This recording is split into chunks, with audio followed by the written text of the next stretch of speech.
കർക്കിടക മാസം അഥവാ രാമായണ മാസം ആരംഭിക്കാറായി. എന്നാൽ ജീവിത തിരക്കുകൾക്കിടയിൽ പലർക്കും ചിലപ്പോൾ രാമായണം പൂർണ്ണമായി വായിക്കാനുള്ള സമയം ലഭിച്ചു എന്ന് വരില്ല. അങ്ങനെയുള്ളവർക്ക് വേണ്ടി അധ്യാത്മ രാമായണത്തിന്റെ ഒരു സംക്ഷിപ്ത രൂപമാണ് ഏകശ്ലോകി രാമായണം. ഒറ്റ ശ്ലോകത്തിൽ രാമായണ കഥ പൂർണ്ണമായും പറയുന്നതാണ് ഏകശ്ലോകി രാമായണം. കർക്കിടകത്തിൽ രാമായണം പൂർണ്ണമായും വായിക്കാൻ സാധിക്കാത്തവർക്ക് ഏകശ്ലോകി രാമായണം എന്നും ജപിക്കുന്നത് സമ്പൂർണ്ണ രാമായണ പാരായണത്തിന്റെ ഫലമുണ്ടാക്കുമെന്ന് പറയപ്പെടുന്നു.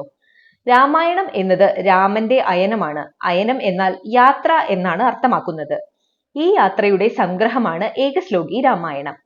ഒരിക്കൽ ഭരതൻ ഹനുമാനോട് രാമരാവണ യുദ്ധം കണ്ടിട്ടില്ല എന്ന് പറഞ്ഞു. ഹനുമാൻ ഒറ്റ ശ്ലോകത്തിൽ രാമന്റെ വനവാസം തൊട്ട് രാവണ നിഗ്രഹം വരെ വിവരിക്കുന്നതാണ് ഏകശ്ലോകി രാമായണം എന്ന് പറയുന്നത്.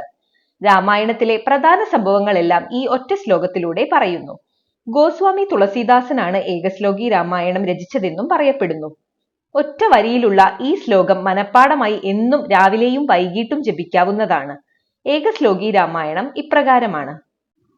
പൂർവം രാമതപോവനാദിഗമനം ഹത്വാ മൃഗം കാഞ്ചനം വൈദേഹീഹരണം ജടായുമരണം സുഗ്രീവ സംഭാഷണം ബാലീ നിഗ്രഹണം സമുദ്രതരണം ലങ്കാപുരീദാഹനം പശ്ചാത് രാവണ കുംഭകർണ ഹനനം ഏതദ്ധീ രാമായണം. ഏകശ്ലോകി രാമായണം ശ്ലോകത്തിന്റെ വാക്യാർത്ഥം ഇപ്രകാരമാണ്. ഒരിക്കൽ രാമൻ വനത്തിലേക്ക് പോയി. മാൻപേടയെ പിന്തുടർന്നു. സീത അപഹരിക്കപ്പെട്ടു. ജടായു വധിക്കപ്പെട്ടു. സുഗ്രീവനുമായി സംഭാഷണമുണ്ടായി. ബാലി വധിക്കപ്പെട്ടു. സമുദ്രതരണം ചെയ്തു. ലങ്ക ദഹിക്കപ്പെട്ടു. തുടർന്ന് രാവണനും കുംഭകർണനും കൂടി വധിക്കപ്പെട്ടു. അധ്യാത്മ രാമായണത്തിന്റെ സംഗ്രഹമാണിത്.